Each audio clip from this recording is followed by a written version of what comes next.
Mesdames et messieurs, nous sommes au début de notre émission d'aujourd'hui et nous savons que toute parole de Dieu vient pour nous changer. Elle vient pour nous conseiller, pour nous donner une orientation et savoir, attendez un peu, il existe des choses que je dois faire pour être heureux. Quelles choses? Des prescriptions, des règles, des normes. Ces règles, elles doivent être accomplies pour que je dise « je sers Dieu ». Comment je vais savoir? Quand je vais à la source des règles, la parole de Dieu, et je lis ces règles, et alors je vais dire, je vais observer cela. Aide-moi à Dieu, entre dans ma vie. Dieu attend l'invitation de personne pour entrer. Genèse 26 nous raconte ce que Dieu a dit à un homme, ce qu'il devait faire, et cet homme n'a pas cru en Dieu. Son neveu n'y a pas cru. Il a payé un prix élevé. Un homme appelé Abraham, lui a cru en Dieu. Ensuite, son fils, duquel nous sommes en train de parler plus spécifiquement, Isaac, a continué dans sa croyance. Et Dieu lui a parlé, ne fais pas cela. Il ne l'a pas fait. Comme il n'a pas fait quelque chose dont Dieu ne veut absolument pas, Dieu a donné à cet homme la prospérité comme jamais aucun autre n'avait eu avant. Une récolte vraiment très impressionnante. Dieu veut faire une grande récolte dans votre vie, madame. Dieu veut faire la paix dans votre vie, monsieur. Commencez à observer les règles de Dieu. Décidez-vous à servir la parole de Dieu. Laissez voir que vous avez une identité en Dieu.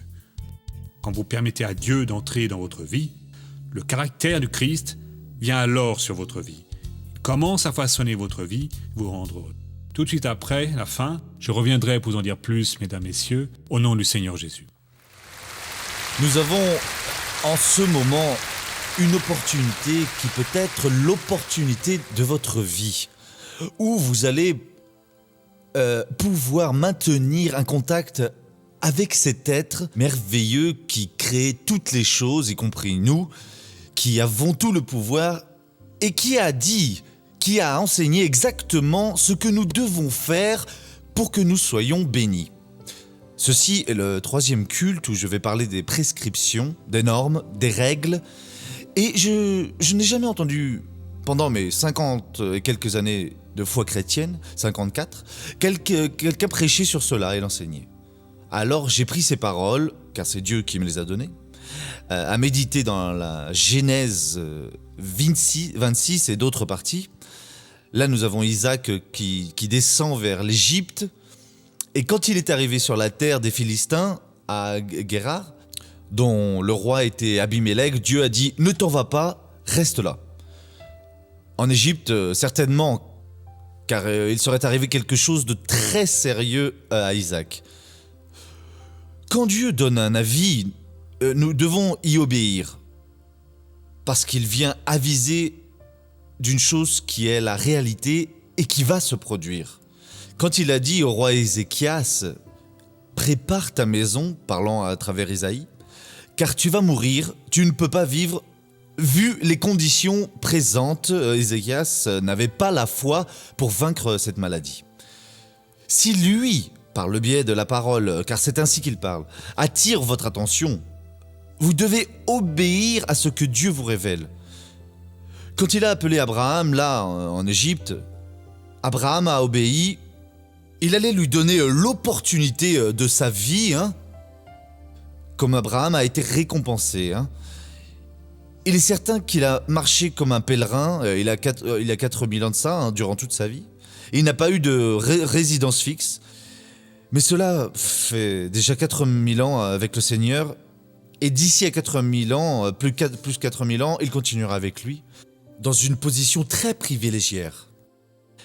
Et la même chose peut arriver avec vous. Ainsi, en regardant ici, dans la Genèse 26, on dit ainsi, en commençant au premier verset, il y a eu une famine dans le pays, en plus de la première famine qu'il y avait eu au jour d'Abraham. Isaac alla chez Abimélec, roi des Philistins à Guérar. Le Seigneur lui apparut et dit « Ne descends pas en Égypte, demeure dans le pays que je te dirai. Séjourne en émigré dans ce pays-ci, je serai avec toi et je te bénirai, car c'est à toi et à ta descendance que je donnerai tous ces pays. Je tiendrai ainsi le serment que j'ai fait à Abraham, ton père. C'est la même chose que Dieu nous dit aujourd'hui, ne faites pas ça. C'est pour la personne à laquelle Dieu a parlé. Si cela n'est pas interdit pour tous, pour cette personne-là, c'est interdit. Il y a des commandements personnels de Dieu. Faites ceci. Et la personne ne fait pas ça. Et Dieu, de cette manière, ne peut confirmer l'alliance qu'il a faite avec son Fils, avec le sang de celui-ci au calvaire. Et cette alliance couvre alors toutes nos nécessités. Ainsi, il a dit cela à Isaac. Il a continué en disant, verset 4, « Je multiplierai ta descendance comme les étoiles du ciel. Je donnerai tous ces pays à ta descendance. Toutes les nations de la terre se béniront par ta descendance. » Au 5, il explique, « Parce qu'Abraham m'a écouté et qu'il a gardé mes observances, mes commandements, mes prescriptions et mes lois. » Nous sommes orientés à obéir à la voix de Dieu et nous avons ce qu'il révèle par la parole. À accomplir les commandements et nous devons accomplir les statuts qui est l'ensemble de lois que Dieu a, et nous avons les lois en particulier. Mais nous ne sommes pas orientés. C'est sur cela que j'insiste beaucoup ces jours-ci, accomplir les prescriptions, les règles du Seigneur, les orientations qu'il nous donne par le biais d'un autre. Et un des cas très sérieux, vraiment, c'est quand une personne, se disant chrétienne de Dieu, fait une prière au Père et demande l'intervention d'une certaine personne qui a servi Dieu dans le passé, mais qui aujourd'hui est morte. Et il y a des gens qui font cela. Vous ne trouvez pas une seule fois dans la Sainte Bible une direction pour que vous utilisiez une quelconque intermédiaire. Cela n'est donc pas une norme de Dieu, ce n'est pas une prescription, et nous ne pouvons pas faire cela. Il n'y a pas une seule fois où les apôtres ont signé que si vous demandiez à la Vierge Marie, elle intercéderait pour vous et Dieu répondrait. Si Dieu n'a pas mis ce précepte, ne le faites pas. Cela, c'est un précepte de l'homme. Et le précepte de l'homme perturbe tout ce qui est précepte divin. Et aux missionnaires, où est-ce que c'est cela? Allons à Matthieu, chapitre 15, verset 9. La personne qui n'observe pas la Sainte Bible est mal instruite. Et le résultat, Matthieu 15, verset 9. En commençant au verset, le chapitre entier pourrait être lu parce qu'il est très très important. Mais nous allons commencer au verset numéro 8. Ce peuple m'honore des lèvres, mais son cœur est très éloigné de moi. C'est en vain qu'ils me rendent un culte, eux qui enseignent comme doctrine des commandements humains. C'est très clair, n'est-ce pas? Si la Bible ne dit pas que nous pouvons demander l'intervention, l'intercession de quelqu'un qui a très bien servi Dieu dans le passé, nous ne devons pas faire cela. Cela c'est quelqu'un décervelé, qui manquait quelques cases, comme on dit, et qui a créé cette doctrine, où vous pouvez utiliser n'importe quel nom et n'importe quel défunt. Alors, j'ai dit la chose suivante. Dieu m'a utilisé au jour d'aujourd'hui. J'ai prêché la parole pour vous, et vous pouvez demander que je prie pour vous. Pourquoi? Parce que je suis dans mon ministère. Mais va arriver le jour où je ne vais plus être ici, ni vous, nous, tout le monde, nous passons. Il y a quelques années de ça, nous étions des gamins. Aujourd'hui, je suis entré dans l'âge de la maturité. Et un jour prochain, je vais m'en aller, comme tout le monde est déjà parti, mon grand-père, arrière-grand-père, mon père, puis moi, mon fils un jour, mon petit-fils, enfin, tout le monde. Et ça continue ainsi. Le jour où je vais partir, ça ne sert à rien de demander à nouveau. Alors vous allez dire, non, je vais prier parce que le missionnaire était un homme de Dieu, il était un saint aujourd'hui. Oh, Saint Soares. Vous voyez, si j'entends ça, et que Dieu le permet, je viendrai vous donner un coup sur la tête. Hein. Ou alors me tournant vers votre derrière et je vais vous mettre mon pied là pour que vous appreniez un peu. Mais je ne vais pas entendre cela. Hein. Mais pourquoi est-ce que je ne vais pas entendre? Parce que la Bible dit que les morts ne savent rien. Mais vous êtes le meilleur des intentions. En pleurant, contrit, ô saint tel. Vous êtes hors de la parole de Dieu. Hein. Et qu'est-ce qu'on dit ici? Nous allons lire à nouveau Isaïe, c'est Matthieu 15, versets 8, 9. Ce peuple m'honore des lèvres. On prie pour moi avec les lèvres. Hein. Mais son cœur est très éloigné de moi. Parce que, non, il n'a pas demandé. Vous êtes en train de prendre ce qui est en vain, qui me rendent un culte, eux qui enseignent comme doctrine des commandements humains. Ce n'est pas de Dieu. L'homme n'a pas les moyens de créer une quelconque doctrine. L'homme a péché, mes frères. C'est par miséricorde que Dieu nous sauve, c'est par la grâce de Dieu, moyennant la foi. L'homme le plus saint que vous connaissez, il est très très loin d'arriver au minimum pour faire plaisir à Dieu. C'est pour cela que Jésus a dit « Hors de moi, en effet, vous ne pourrez rien faire ». Ainsi, tout ce que l'homme fait est un précepte humain qui perturbe l'action du Saint-Esprit. Il était en train d'honorer Dieu. Oh mon Dieu, très aimé Dieu, alléluia Seigneur, créateur du ciel et de la terre. Mais il n'était pas en train de suivre la norme, la règle. Mon ami, vous devez suivre la règle. Quelle est la règle? Vous allez prier ainsi, notre Père. Et il a dit, demandez tout en mon nom. Au nom de ton Fils Jésus, en accord avec ta parole, je vais revendiquer, assumer cette bénédiction. C'est une chose triste, hein. Des personnes s'efforcent, se sacrifiant, des personnes faisant de tout pour obtenir quelque chose un soulagement et ils ne l'obtiennent pas. Pourquoi ils n'y arrivent pas? Parce qu'ils ne font pas la volonté de Dieu. Revenons à la Genèse où nous étions avec Isaac. Alors, le Seigneur dit à Dieu qui allait bénir toutes les terres, et parce que toutes les nations causent de la semence d'Isaac. Et pourquoi est-ce qu'il a fait cela? Au verset 5, parce qu'Abraham m'a écouté et qu'il a gardé mes observances, mes commandements, et il a gardé quoi de plus? Mes prescriptions.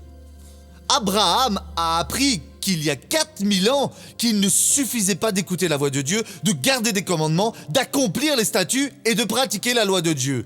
Mais il devait ainsi garder la norme, les modes d'opération. Comment est-ce que ça arrive? Qu'est-ce qu'il faut que je fasse? Qu'est-ce que Dieu veut de moi? Je ne peux pas croire à présent, mes frères. Nous allons monter ces escaliers à genoux parce que le genou s'écorche, que la chair soit à vivre, alors là Dieu va obéir. Il n'a jamais dit cela dans la Bible. Cela, c'est de la doctrine de l'homme, du CORS qui est devenu cinglé et a inventé quelque chose et a fait les personnes se tromper. Ce peuple m'honore des lèvres, mais son cœur est très éloigné de moi. C'est en vain qu'ils rendent un culte, eux qui enseignent comme doctrine, qui sont les normes, prescriptions, règles des hommes. Cela n'a aucune valeur. À présent, apprenez comment est-ce que Dieu veut que nous procédions. Chacun disant la vérité à son prochain, cela c'est la prescription de Dieu. Nous ne pouvons dire des mensonges. Et en faisant... Alors nous demanderons satisfaction à Dieu. Si nous satisfaisons le Seigneur, alors il va nous bénir.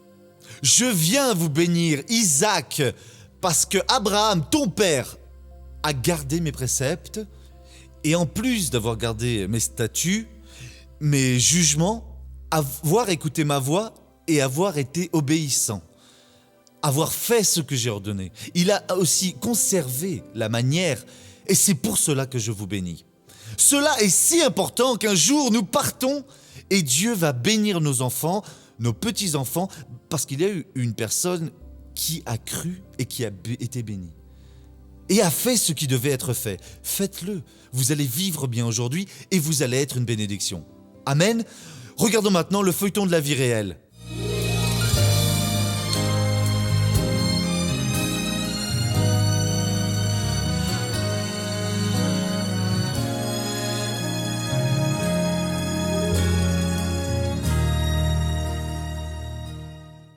Yvan menait une vie normale, jusqu'à ce que certains collègues le comparent à un joueur de football. J'ai commencé à accepter la vie de ce joueur avec lequel il me comparait. J'ai commencé à vivre sa vie. Je me suis mis à l'imiter, à faire des choses qu'il faisait. Tout ce qu'il racontait sur lui, je le faisais aussitôt. Alors j'ai commencé à laisser ça entrer en moi. En accord avec les analyses d'un spécialiste, Yvan souffrait d'une double personnalité. L'autre personnalité, c'est comme un mécanisme de défense de votre ego, de votre moi. Comme j'ai des difficultés pour me comprendre, pour m'accepter, la personne se sent si fragilisée dans sa propre estime, dans sa compréhension du monde, alors elle recherche une autre personne, elle projette son moi, elle projette sa vie dans une autre personne. Tout ça s'est passé d'une façon très rapide, mais en même temps d'une façon qui me donnait du plaisir. J'ai fini par connaître cet épisode de sa vie parce qu'on était juste amis, vous voyez, ce n'était rien de bon. J'étais juste heureux à ce moment-là où je me comportais comme ce joueur, vous comprenez. Mais c'est après tout ça que venait le pire, car je ne supportais pas de sentir tout ce vide, ça ne m'allait pas, et que tout ce que je faisais ne me satisfaisait pas. On doit souligner que cette relation de double personnalité est une relation inconsciente et non consciente. Qu'est-ce que cela signifie ? C'est quelque chose qui automatiquement se produit. Et soudain, la personne arrive même à se poser des questions. Est-ce que c'est vraiment moi ou je suis l'autre ? Qui suis-je, à vrai dire, en ce moment ? Je me sentais la plupart du temps opprimé, triste. En fait, je voulais me satisfaire d'une chose que, en vérité, je n'étais pas. Quand j'arrivais d'un endroit élevé, tout d'un coup, je voulais me jeter en bas et je disais « Est-ce que je veux vraiment faire ça ? C'est moi qui vais faire ça ou est-ce qu'il y a quelqu'un qui commande ma vie ?» C'était juste une tromperie, vraiment, hein? Une pure tromperie. Quand une situation de cette nature charistique comme pour Yvan n'est pas bien travaillée, demain, il assume une personnalité moderline, c'est-à-dire pouvant évoluer vers un cadre plus pathologique, une pathologie plus accentuée, pouvant même devenir un cadre psychotique, c'est-à-dire une maladie mentale plus accentuée. Avant que le pire ne se produise, Vanessa découvre la parole de Dieu et voit les attitudes d'Yvan avec un regard spirituel. J'ai commencé à réaliser que c'était pas normal ce qu'il avait, hein? Et je me suis mise à prier pour lui aussi. J'ai commencé à suivre le programme du missionnaire et une des fois que je l'ai vu, j'avais changé de chaîne sur la télévision pour suivre la Formule 1 le dimanche matin et je suis tombé sur son programme. C'est à cette occasion que j'ai découvert son programme télé. J'ai assisté au culte de la parole, j'ai prié. Ce jour-là, je suis resté de 30 à 40 minutes à pleurer en présence de Dieu, parlant avec Dieu, priant. Et Dieu m'a répondu. Il a répondu à tous mes doutes, à tout ce que j'avais fait de mauvais, car j'avais pensé de travers. Et Dieu a tout éclairci pour moi. Ça a modifié ma vie, ça m'a fait me transformer. À partir de ce moment-là, je peux dire que je me suis converti. Avec le temps ensuite, il a été baptisé. Après avoir rencontré plusieurs paroles, médité, j'ai trouvé la parole de la Genèse 12, dans laquelle Dieu parle à Abraham, parce qu'il voulait qu'Abraham sorte du milieu de sa descendance et aille vers une terre qu'il lui montrerait. J'ai pris cette parole pour moi, vraiment, et j'ai vu que Dieu avait une vie nouvelle pour moi, une vie différente de celle que je vivais, une vie dans laquelle je pourrais réellement me réaliser. Et à partir de ce moment-là, j'ai commencé à voir que je n'avais pas de vie, que je vivais la vie d'une autre personne, qui était une illusion, que c'était une chose qui n'était pas à moi, comprenez ? Et alors, j'ai commencé à réellement rechercher Dieu, pour vouloir savoir quel était le chemin que Dieu avait, et là, réellement, j'ai commencé à vivre ma vie. Moi, en tant que psychologue, je crois dans tous les mécanismes, en tous les points de vue théoriques qui sont défendus par la psychologie. Cependant, dans une perspective de foi, moi, en tant que chrétien évangélique aussi, je crois dans une intervention de Dieu, à une intervention du Seigneur Jésus, dans un cadre pathologique comme celui d'Yvan. Je suis complètement réalisé, j'ai plus besoin de rien, le Seigneur m'a déjà tout donné. Hey Yvan, Le joueur que vous vouliez être est déjà à moitié chauve aujourd'hui, hein, c'est bien ça, hein? Ouais. Ouais. Et il avait moins de cheveux ici, hein. Yvan, comment est-ce qu'il va aujourd'hui? Aujourd'hui, grâce à Dieu, tout ce que je voulais avoir, aujourd'hui, Dieu me le donne en double. Surtout pour ma famille. Les femmes dont j'avais besoin, je courais tout le temps après. Aujourd'hui, j'ai mon épouse et je suis satisfait avec elle. Dieu m'a donné en présent 2 jolies filles, vous voyez, et tout ce que je pensais vouloir être, aujourd'hui, Dieu me le donne. J'ai pas besoin d'être C'est bien, on applaudit Jésus. Merci beaucoup, Jésus. On peut voir des frères dont les problèmes sont les plus divers. Une personne qui est malade, une personne qui se trouve sans avoir de travail, et un autre qui se met à penser qu'il est un tel, hein, et se fait passer pour telle personne. Je veux dire, nous devons être ce que nous sommes réellement. Nous voulons changer, nous allons chercher Dieu. Accomplir ici les orientations de la Bible, le Seigneur Dieu nous change et fera de nous des personnes grandement bénies.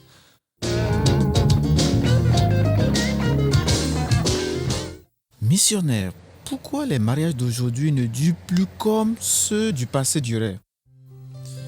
Je ne sais pas, pour certains cela dure, la majorité est en train d'être bombardée par le diable, et ça dans le monde entier. Il y a des pays où ce n'est pas aussi fort, non. Il y a des pays qui maintiennent encore une structure comme nous la connaissons dans le passé, mais avec cette libéralisation, les personnes prospérant, et la hausse de l'injustice, car la vérité c'est cela, hein, les choses vont devenir pires. Et la Sainte Bible dit cela, hein. Paul a écrit à Timothée au chapitre 4, 1 à Timothée, chapitre 4, verset 1. Mais l'Esprit, en majuscule, hein, parce que c'est le Saint-Esprit, dit expressément que dans les derniers temps, quelques-uns s'éloigneront de la foi pour s'attacher à des esprits d'égarement et à des enseignements de démons, par l'hypocrisie de discoureurs, de mensonges, marqués au fer rouge dans leur propre conscience. Ils interdisent de se marier. Ainsi, le mariage ne dure pas, ça va augmenter et dans quelques temps, ils vont l'interdire. Il y a déjà beaucoup de gens qui pensent qu'il n'y a pas de problème. Non, le tout, c'est d'être ensemble, vivre comme si on était mari et femme. Alors, l'Esprit de Dieu vient nous aviser qu'il y a cette doctrine de démons qui attaque principalement le mariage pour que les personnes perdent leur respect pour la parole de Dieu, le respect pour eux-mêmes, et ainsi ils vivront comme des vaincus. Allons à présent à la seconde question. Missionnaire, les années qui précèdent le retour de Jésus sont bien proches? Je viens de raconter ici à présent que Paul dit qu'il avisait expressément. Donc chaque jour est plus proche, hein. Chaque jour qui passe est un jour en moins. À présent, nous ne savons pas quand. Et nous ne pouvons pas maintenant devenir désespérés pensant qu'il va venir cette nuit. Et il pourrait venir. Mais le principal signal ne s'est pas encore accompli. Et quel est le principal signal? Allons à Matthieu 24. Quel est le principal signal du retour de Jésus? Matthieu chapitre 24. Dans le premier verset, vous allez voir que les disciples se sont approchés de Jésus, hein. C'est ainsi. Comme Jésus s'en allait au sortir du temple, ses disciples virent lui en faire remarquer les constructions. Mais il leur répondit, « Vous voyez tout cela? Amen, je vous le dis, il ne restera pas ici pierre sur pierre qui ne soit renversée. » Matthieu 4,3. Comme il était assis sur le mont des Oliviers, les disciples vinrent lui demander en privé, « Dis-nous, quand cela arrivera-t-il? Et quel sera le signe de ton avènement et de la fin du monde ?» Alors Jésus commença à lire plusieurs versets, et au verset 14, il dit ainsi, « Cette bonne nouvelle du règne sera proclamée par toute la terre habitée, ce sera un témoignage pour toutes les nations. Alors viendra la fin. » Faites attention à ce pronom démonstratif « cette ». Il n'a pas dit « l'évangile du royaume sera prêché ». Là, ce serait n'importe quel type d'évangile. Pour celui qui ne croit pas au miracle, car celui-ci est celui qui est le véritable évangile. Pour celui qui croit que c'est le véritable évangile. Et Jésus a utilisé le pronom démonstratif « cette », c'est-à-dire le même évangile qu'il prêchait, guérissant les infirmes, expulsant les démons. Le même message sera prêché comme témoignage dans tout le monde et à toutes les personnes. À présent, laissez-moi faire une prière pour vous tous, hein, principalement pour ceux qui sont dans leur foyer. Nous prions. Père, nous entrons maintenant en ta présence pour clamer ta bénédiction, ton intervention, clamer ton aide pour demander, Dieu, viens secourir toutes ces personnes qui sont en prière à présent, qui ont besoin de ton aide. Mon Dieu, il y a une personne qui est comme étourdie. On dirait que sa tête est creuse. Dieu, guéris cette personne à présent. Et de n'importe quel autre mal. Aide, mon Dieu, cette personne dans cette lutte quotidienne. Des luttes, oh Dieu, contre les tentations, contre les attaques malignes, contre l'incompréhension des personnes. Oh mon Dieu, nous allons bénir tout ce peuple. Et au nom du Seigneur Jésus, je réprimande cette force maligne et j'ordonne, laisse cette personne au nom de Jésus. Levez les mains et dites « Merci beaucoup Jésus ». Bien, nous sommes de retour et je le crois, le soleil est un programme très bien fait, très joli. Dans les minutes finales, je parle tout avec vous, mesdames, messieurs. J'aime toujours vous conseiller au sujet de ce que vous avez entendu RSES dire. Non pour lui, mais pour Dieu qui a inspiré cet homme à parler. Vous avez déjà vu les résultats, les personnes racontant leurs témoignages, Dieu se manifestant d'une façon spéciale. Et maintenant, je vous demande, si Dieu inspire ces personnes, est-ce qu'il ne peut pas vous inspirer ? Bien sûr que oui. Vous avez une identité en Christ. Vous avez quelque chose écrit du Christ au fond de vous. C'est comme si l'ADN du Christ était implanté à l'intérieur de vous. Ou soit, vous devez manifester ces choses. Manifester comment ? Plus il y a Christ qui entre en moi, plus je vais manifester dans sa parole, plus je vais agir selon sa parole. Il suffit simplement de croire, d'agir dans la confiance que Dieu a placée en moi. Si Dieu vous appelle aujourd'hui, vous devenez un parrain de cette œuvre, prenez maintenant une étude de foi et dites « j'y vais ». Je vais écouter l'homme de Dieu et je vais appeler maintenant. Et c'est ce numéro auquel vous allez faire. Vous appelez maintenant et vous allez parler avec notre hôtesse. Voyez, je veux devenir un parrain du spectacle de la foi. Je veux des RSES continuer à maintenir ce programme à l'écran.